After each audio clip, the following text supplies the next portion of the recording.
Olá, boa tarde, Bora RS entrando no ar aqui no nosso canal do YouTube da Band RS. Nessa quinta-feira de sol e calorão no Rio Grande do Sul, olha aqui em Porto Alegre, uma manhã super quente, deu para acreditar, sair sem casaco, a tarde promete ser quente também, mas tem previsão, claro, de temporal à vista, né? Já com estragos no estado vizinho, Santa Catarina. Então quem for sair de casa, deixa a casa fechada, leva aquele casaquinho que vai que a temperatura despenque com a chuva e a gente só fica na torcida aí que não venha essa chuva com vento forte, granizo e estragos, né? Que venha só a chuva que a gente precisa tanto para o nosso estado. E por falar em chuva, a gente sempre lembra da agricultura. Por quê? A gente está em desenvolvimento da safra de trigo, né? Da safra de inverno, mas tem no trigo o principal grão. A gente tem aí se avizinhando a safra de verão, né? E tudo isso precisa de umidade no solo. Então, a gente torce para essa chuva, até porque os produtores, os agricultores já sofrem e muito, né, com as intempéries do clima. E mais, agora com a falta de um produto muito importante para a agricultura, os fertilizantes, adubos, né, e fertilizantes, né, que fazem justamente com que os nutrientes sejam absorvidos pelo solo e ajudem no desenvolvimento das plantas. Então, vai faltar fertilizantes? Vamos ver na reportagem. A terra está pronta para receber a próxima safra de soja e arroz. Marcos já garantiu os fertilizantes para a lavoura deste verão, mas está preocupado com o ano que vem. Está todo mundo apavorado, né? Se tu não colocar, a planta não desenvolve, né? A falta do produto que fornece ao solo nutrientes fundamentais para o desenvolvimento das plantas não deve afetar a produção brasileira este ano. Mas como os produtores precisam comprar com antecedência, a preocupação é com a escassez de fertilizantes em 2022. É que a China, principal produtor mundial, anunciou a redução na fabricação do insumo, o que vai forçar o país a encontrar alternativas para manter as safras recordes. O Brasil vai importar, por exemplo, do Catar, vai importar, inclusive de outros países que a gente conhece, tem menos contato, né, como Argélia, Omã, Nigéria, enfim. Né? Então, o Brasil ele tem uma pauta diversificada. Né? A gente já vê hoje uma sinalização do governo, produção nacional de bioinsumos, enfim, a fim de dar conta, como se fosse um processo de substituição dessas importações. Bora mudar de assunto, falar de esportes? Olha, uma rodada aí difícil para os gremistas, mas tem jogo no domingo contra o Juventude, né? 2 gaúchos em campo e a esperança aí dos times, né, da Serra aqui de Porto Alegre de descongelarem na tabela e subirem rumo ao topo do Brasileirão. O Inter venceu, tá de boas, mas mesmo assim também agora já com aquele olho mais comprido na vaga direta da Libertadores. Logo mais 7 horas tem o Esporte na Band, Donos da Bola, comandado na Rádio Bandeirantes. César Cidade Dias está passando aqui, eu falei do Grêmio, César apareceu. Vem cá, César, deixa eu te perguntar uma coisa. Expectativa para domingo do Grêmio? Que a torcida apoie, está na mão da torcida, a torcida é que tem que salvar. Aí, ó, César logo mais vai estar nos Donos da Bola da Rádio, trazendo todas as informações também no canal do YouTube dele, viu? Vira aqui no canal no YouTube, procura lá César Cidade Dias, tem sempre vídeos inéditos lá esperando por vocês. Bora mudar de assunto de novo, agora a gente vai para a área criminal, né? Aquela parte que a gente sempre tenta passar batido aqui no Bora, mas não tem jeito, as coisas acontecem. Forcolém está aqui às 4 da tarde, a gente já adianta, olha, um tiroteio em Taquara. Foram mais de 40 tiros, execução, né? Uma palavra difícil de dizer, execução, até porque foi a execução de um jovem de 18 anos, em Taquara, cerca de 70 quilômetros aqui de Porto Alegre. Matheus Goulart traz as informações. Foram mais de 40 tiros feitos na margem da RS 239. Nas imagens de câmera de segurança, o jovem é retirado do carro por outros 4 homens. Na sequência, 3 efetuam os disparos, enquanto o outro filma a execução. Parece aos investigadores que houve, sim, um acerto de contas dentro da própria quadrilha. Porque esse rapaz, esse jovem, que foi vítima desse crime de ontem, ele possuía algumas passagens por crimes relacionados à atividade principal dessa facção criminosa. E também dava a entender que participava ativamente dessa facção. A Polícia Civil aguarda os laudos da perícia e está à procura dos envolvidos no crime. Então, todas as informações, 4 horas com Rogério Forcolém no Brasil Urgente. E olha, hoje é dia de olhar diferente para assuntos do cotidiano. É dia de Kleber Benvenu aqui no Bora RS. O governo do estado está por anunciar um plano de investimento em educação. E evidentemente que é uma ótima notícia, a área sempre precisa de investimento, são milhares de escolas, estruturas, a área de tecnologia na educação ainda precisa evoluir muito. Apenas e sem querer cortar o barato da novidade, e é uma bela novidade, é sinônimo de que o Estado amadureceu financeiramente, está preparado para investir em educação, isso é uma ótima notícia, apenas que é preciso olhar para além da questão da infraestrutura, para o desafio pedagógico, que é um desafio da educação brasileira, mas especificamente também da educação gaúcha, que há muitos anos evolui em termos de investimento, amplia o investimento, mas evolui pouco ou até involui em termos pedagógicos. Esta que era uma das educações referências no Brasil, por algum motivo passou ao longo das últimas décadas a ocupar algumas das piores posições. Por quê? Porque isso ocorre se o investimento tem aumentado. Veja, isso não concorre ou não é contraditório com a pauta da necessidade de valorizar mais os professores e de investir em infraestrutura, como vai se fazer. Mas o que está para além disso? Para além desses problemas estruturais? A pedagogia da sala de aula, o tipo de ensino, por que os nossos alunos estão aprendendo menos. Não é uma discussão contra ninguém, nem é culpa de nenhum governo, ou melhor, talvez seja culpa de todos, né? Porque nas últimas décadas os resultados, como eu disse, foram ruins em termos do que? De aprendizagem dos alunos. Esse é o ponto que precisa nos mover quando vamos tratar efetivamente de educação. Então, boas novas com investimento em infraestrutura, mas tomara que a gente evolua principalmente lá na última linha, que significa qualidade de ensino para os nossos alunos.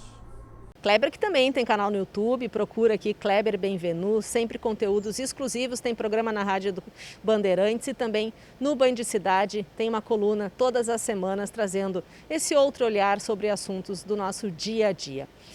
Bora mudar de assunto, agora a gente vai falar sobre congelamento de óvulos. É um assunto ainda delicado, né, que é tratado ainda com uma certa dificuldade por algumas famílias, mas tem muitas mulheres já pensando lá na frente, né? Na hora de engravidar, o Tiziano Kessler e o Cristiano Mello prepararam uma reportagem para falar um pouquinho, principalmente também sobre o custo desse procedimento, que ainda custa muito caro no Brasil. Olha aí. Elas são enfermeiras e trabalham há mais de 10 anos em uma clínica de reprodução humana. Joana ainda não sabe se quer ter filhos. Fernanda planeja o segundo, mas para daqui a alguns anos. Elas viraram pacientes e congelaram os óvulos que poderão ser usados no futuro.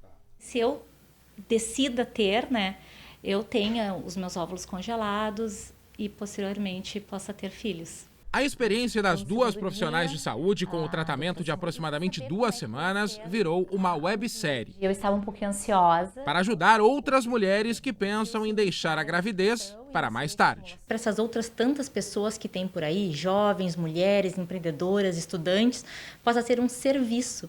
Vai poder proporcionar para elas o momento certo delas decidirem pela maternidade. O ideal é que a coleta e o congelamento dos óvulos sejam feitos até os 35 anos, mas isso varia conforme a paciente.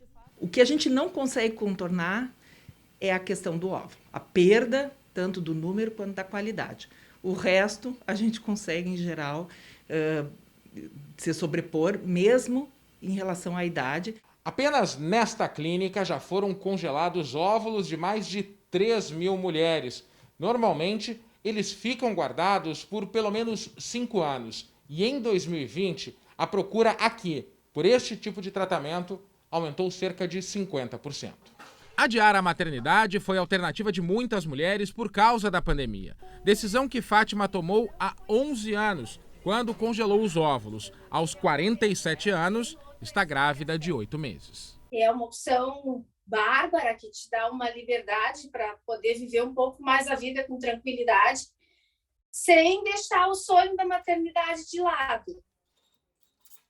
Bora viajar? A Fernanda Zaffari está em Londres, né, depois da missão do governo gaúcho, e traz as informações para a gente sobre uma exposição de um ilustre fotógrafo brasileiro. Quer saber quem é?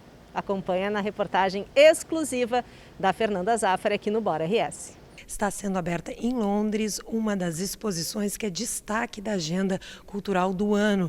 A exposição Amazônia, de Sebastião Salgado, renomado fotógrafo brasileiro e que está aqui no Museu de Ciência. Sebastião, tudo bom? Obrigado por falar com a gente. É um prazer. Parabéns pela exposição. Primeiro, eu queria convocar assim um pouquinho, porque nesse local aqui onde nós estamos foi um centro de vacinação, um importante centro de vacinação. Tem algum significado diferente isso, se você pensa um pouquinho? Tem. Olha, um centro de vacinação é um centro de vida, não é? É um centro de solidariedade. E ter a exposição aqui nesse local tem força que foi concentrada aqui dentro. Eu espero que essa força continue sobre essas imagens da Amazônia, que a gente possa transmitir ao povo inglês a necessidade de proteger esse ecossistema, de proteger as comunidades indígenas. A Amazônia é essencial, não só para o Brasil, mas para o mundo inteiro, sabe? Então, é essa a mensagem que a gente queria passar com essa exposição. O grande desafio do mundo hoje é proteger essas florestas que nós temos aqui e construir uma grande parte do que foi destruído, que hoje são terras abandonadas. Nós temos que plantar árvores, nós temos que proteger as árvores se nós quisermos sobreviver como espécie. Então, essas árvores, elas não estão nas cidades, elas não estão no mundo urbano, que são os urbanos que vão estar lá. Elas estão no interior do planeta e as terras são todas privadas. Se nós tivermos que plantar árvore, nós tivermos que recuperar ecologicamente o planeta, vão ser nas fazendas, vão ser nas propriedades rurais. Para a gente encerrar esse trabalho, são 200 imagens em grandes ampliações, uma visita impactante. Você ficou 7 anos dedicado a esse trabalho, pelo menos. Alguma surpresa nessa trajetória ou alguma foto, alguma imagem aqui lhe traz alguma lembrança especial? Todas me trazem a mesma lembrança. É difícil eu dizer que uma imagem é mais interessante que a outra. A questão de fotografia é como a questão dos filhos da gente. É difícil dizer que a gente gosta mais de um filho que do outro. E as fotografias é a mesma coisa. Eu não tenho uma admiração, nem uma apreciação especial de uma em relação às outras. Elas todas me representam essa dimensão colossal que é a Amazônia, essa dimensão generosa. A Amazônia é o paraíso. Sebastião, muito obrigada. Sucesso na trajetória da sua exposição e na participação na COP. Muito obrigado, um grande abraço. Bom, a exposição segue aqui em Londres até março e tem datas para o Brasil em 2022, em São Paulo e no Rio de Janeiro. Fernanda Zaffari, direto de Londres. E a Fernanda também está aqui no YouTube, procura Fernanda Zaffari. Tem a entrevista completa com Sebastião Salgado, esse grande fotógrafo brasileiro que leva, a arte do nosso país para tão longe.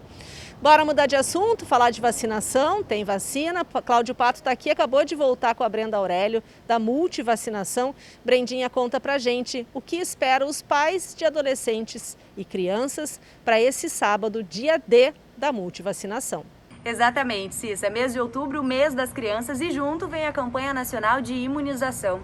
Os pais e as mamães precisam ficar atentos até o dia 29 de outubro e levar as crianças até as unidades de saúde para fazer aquelas vacinas de rotina. Crianças de até 7 anos que tomam as vacinas conseguem se prevenir contra doenças como sarampo, hepatites e também contra a cachumba. Exatamente por isso que no sábado acontece o dia D, o Dia Nacional de Imunização em todo o país, e aqui em Porto Alegre não vai ser diferente. É um dia para a criançada conhecer o Zé Gotinha. Serão 79 unidades de saúde abertas em Porto Alegre das 9 às 5 horas da tarde, oferecendo 22 tipos de vacina. Na primeira semana da campanha de imunização, na primeira semana de outubro, mais de 40 mil crianças menores de 15 anos já compareceram e já fizeram a imunização, mas a gente pode aumentar esse número ainda mais. Bora mudar de assunto? Geladeira solidária. Olha, são tantas as pessoas, A Band fez uma campanha arrecadou aí milhões de toneladas, Band contra a fome, para ajudar centenas, milhares de pessoas que, em meio à pandemia, ficaram sem ter com que se alimentar, sem ter como botar comida na mesa. É uma situação triste, a gente procura ajudar com ações solidárias, né, com ações de toda a comunidade. E essa em especial que a Brenda e o Pato vão mostrar para vocês, olha, é de encher o coração de esperança, olha aí. O carioca veio para o Rio Grande do Sul em busca de emprego.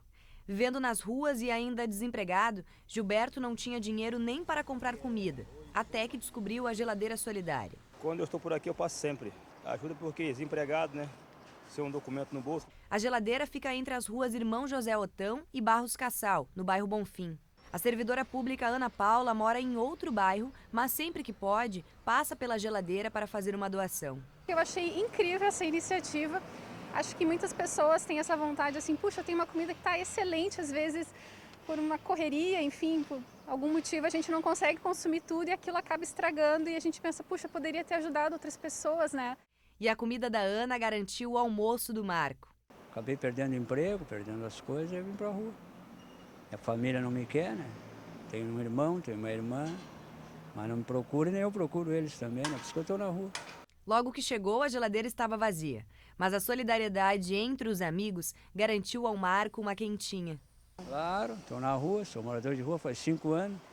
Ali ajuda e ajuda muito, né? Porque isso que a gente passa aqui. Durante o dia, Cláudio e Bequita também fizeram uma doação. Nunca sobra, é uma coisa nova. Faz 5 anos que essa iniciativa chegou à capital gaúcha. Um empreendedor engajado com projetos sociais que se inspirou em outros países para ajudar a combater a fome na cidade onde mora.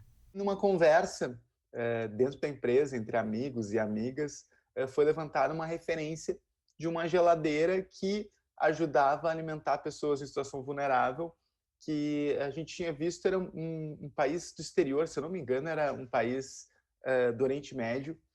E a gente falou, putz, que legal, né? Tipo, uma geladeira velha, tipo, que quem tem pode colocar, quem tá com fome pode pegar, então super simples. O Daniel e os amigos estão se organizando para espalhar outras geladeiras solidárias como essa pelas ruas da capital até o final do ano. Um projeto que começou lá em 2016 e segue ajudando aqueles que mais precisam. Até o final do ano a gente conseguiu espalhar umas 5, 6 geladeiras aí por Porto Alegre. Pessoal que quiser ajudar, quiser doar geladeira, quiser ser voluntário, quiser, enfim, de alguma forma, pode entrar em contato com a gente pelo nosso Instagram, que é smile_flame, e ver como ajudar na construção dessa história. Band contra a fome, se quiser saber mais informações, o Marcinho está colocando o QR Code aqui. O projeto Mesa Brasil do Sesc tem muitas ações, ajudam mais de 90 instituições no estado inteiro, tem pomar solidário, tem maneiras 1000 de ajudar. Entra aí, só apontar o celular para o QR Code, você vai direto para a página do Mesa Brasil. E para encerrar o Bora de hoje, a gente vai viajar nos filmes de Steven Spielberg. Ontem eu fui até a exposição no Praia de Belas, está celebrando 30 anos do Praia de Belas, uma parceria com a Universal Studios. Eu e o Rogério Aguiar, a gente teve a sorte, né, de fazer uma reportagem em meio a uma exposição interativa tão bacana. Eu confesso para vocês que me emocionei com ET. Foi meu primeiro filme no cinema, eu tinha 6 anos. Até hoje me arrepia só de ouvir a trilha sonora do filme, mas tem também Tubarão e filmes de Spielberg, emoção não falta. Você confere agora a reportagem sobre essa exposição interativa que fica até o dia 7 de novembro no Shopping Praia de Belas. Dinossauros, tubarões e extraterrestres por todos os lados. O que tu achou desse boneco? Eu achei muito legal. Tu acha que ele é de verdade? Acho. Os filmes de um dos maiores cineastas de todos os tempos ganham vida em uma exposição interativa nesse shopping center aqui em Porto Alegre. Produções que marcaram gerações e que fazem sucesso até hoje. A Arena traz espaços temáticos de 4 filmes: Tubarão, ET, o extraterrestre, Jurassic Park e De Volta para o Futuro, que não foi dirigido por Spielberg, mas contou com o cineasta na produção executiva. Um conteúdo capaz de fazer o visitante viajar para Hollywood. Destaque para a réplica do ET na clássica cena do voo das bicicletas. Foi feito por um dos maiores estúdios de boneco e animação do mundo e está aqui em Porto Alegre para a gente poder ver. Então é super bacana e tem um quebra-cabeça na parede para brincar, enfim, cada um tem uma interação, então ele, além de ser contemplativo, ele também tem interatividade. A entrada é franca e a exposição fica em cartaz até 7 de novembro na capital gaúcha, depois segue para São Paulo.